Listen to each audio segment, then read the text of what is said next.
Dahil nga sa Kaduri Farm kami galing at saka 5 stops lang papunta dito. So ito ang side trip natin for today. Oh, dali. Hi guys! Welcome to Tayo Po Kiln.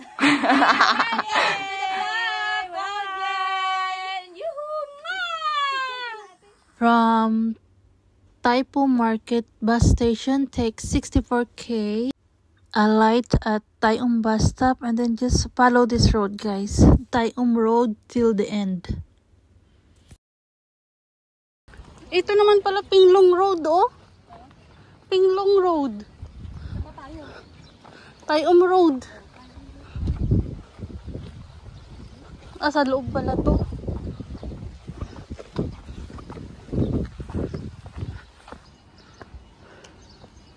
Ayan guys, yung Tayum public toilet. Tapos, here. Here, diretso lakad.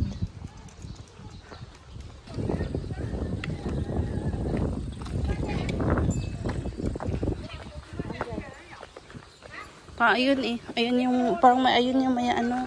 Wala nang bahay naman dyan.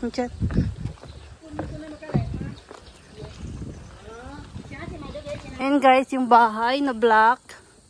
Hindi, silver black. Dyan, daan natin yan. Hello, ito. And here.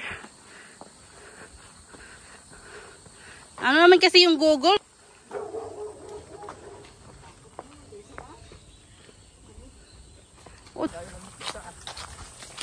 Nagay, papasok na kami sa kagubatan.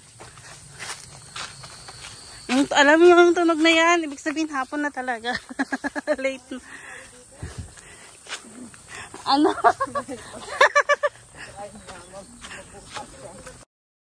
And then after a few minutes walk, and then here it goes, Tayum Kiln.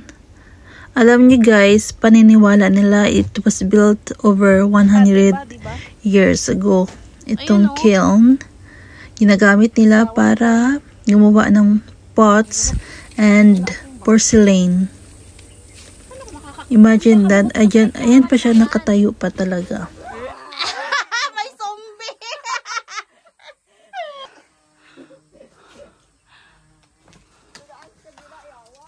Tayo Po Kiln.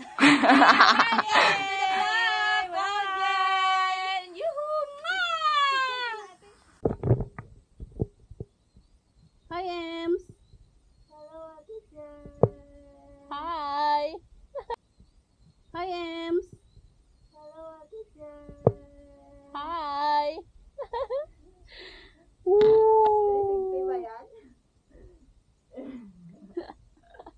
Ano pa siya? Ikaw yung maingay siya.